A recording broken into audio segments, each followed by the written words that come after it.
Hey, what's up guys, this is Liam Weagle on ClickHeads back with a new video, and today we're going to be talking about the new patch notes for the Valorant beta. We've got changes to characters and of course we've got competitive mode as well as a bunch of bug fixes throughout the entire game. There's a lot to cover, so let's jump straight into things. Right, I've given us a quick run through saying that Phoenix mains can look forward to the removal of 2 run it back bugs. You can now actually exit custom games with a click of a button, and the rare cases where the spike would get stuck in the map should be history, and observer mode benefits from a few improvements with more on the way. You'll also see the addition of competitive mode, and you're gonna have to wait a little before it goes live. Yes, we're excited too. So just so you guys know, you haven't got to wait anymore. Competitive is going to be going live with this patch. It will not be instant, but as soon as it's stable, they're going to drop it. So it's very likely we'll be playing competitive mode tomorrow. And you're thinking to yourself, well, when are we getting the patch, Weagle? The patch is actually going to be at 3:30 a.m. CEST on April the 29th, and the game will be going live at 9 a.m. about 6 hours later.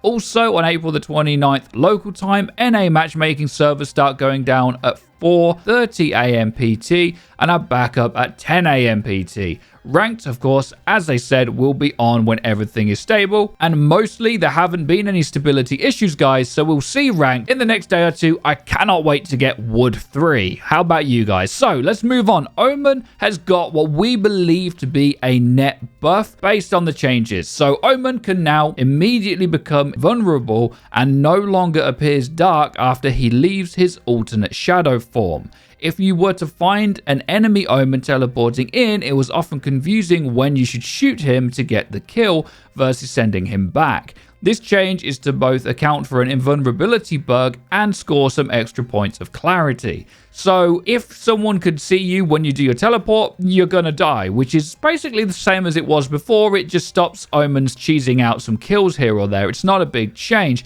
but I do believe the next part is where he does benefit quite a bit, and that is the attenuation radius of the arrival sound on Omens from the shadows has been reduced to 2,250. Now, attenuation is a big word, but the short of it is you have to be closer to Omen to echolocate where he's teleporting to. We're trying to give him some spook back, since if you do find him, you should now have him dead to rights. This is something that people use very effectively. His regular teleport can be pretty difficult to figure out at the best of times, and now it seems like his ultimate's going to be the same as well. However, if you do find him, it's going to be a lot easier to kill him. So this is going to buff the ultimate in a pretty big way, making you be that extra little bit cheekier than you could be before, but also if you do manage to spot him, you're definitely going to kill him. I think this is a very good balance, and overall is better for the Omen player, but it's not by a huge difference. And of course, as always, you're going to let us know your thoughts in the comment section down below. As well as Omen, we've also got updated visuals to Breach.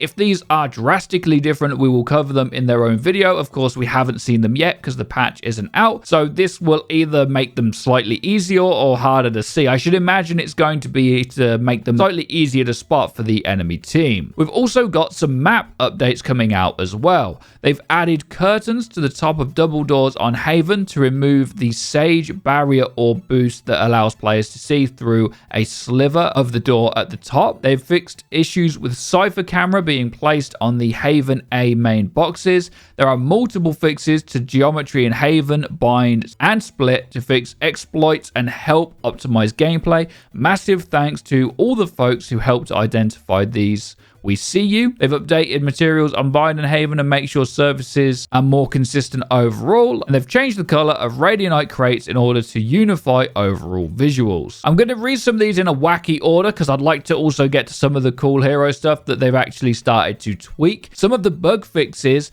they have fixed a bug where Phoenix would get teleported back to an ascender or rope ladder after respawning in case cases where Phoenix died while Run It Back was active and he was attached to an ascender. They've also fixed a bug where for a brief time after Run It Back ended, Phoenix could be damaged in the place where he fizzled. Some other abilities actually also currently have weird effects on this. I'm wondering if they know about that. Take it to Reddit, everybody. Viper, her toxic screen has been updated on the minimap to show gaps in walls, and they've also fixed Viper being able to animation cancel Viper's pit. We've also got some UI changes. In-game, there is a new directional damage indicator visual. There is new low health and low ammo visuals. They have removed character portrait from player's mini-map icon to better distinguish player icon.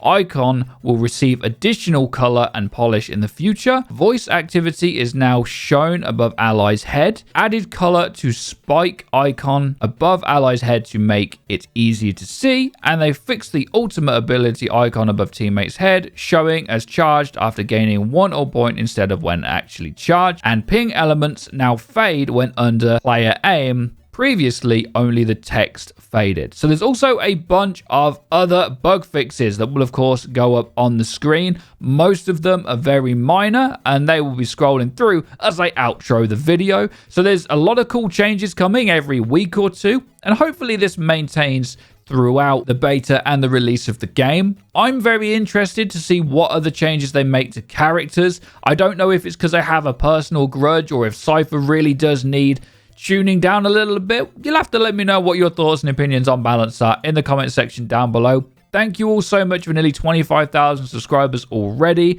You guys are killing it. If you do enjoy the content, be sure to drop a like, as it really does help us out and lets us know you're enjoying the content. And you're going to want to hit the bell icon so that you get notified when our videos go live. Be sure to have a great day. As always, everybody, take care and peace, people.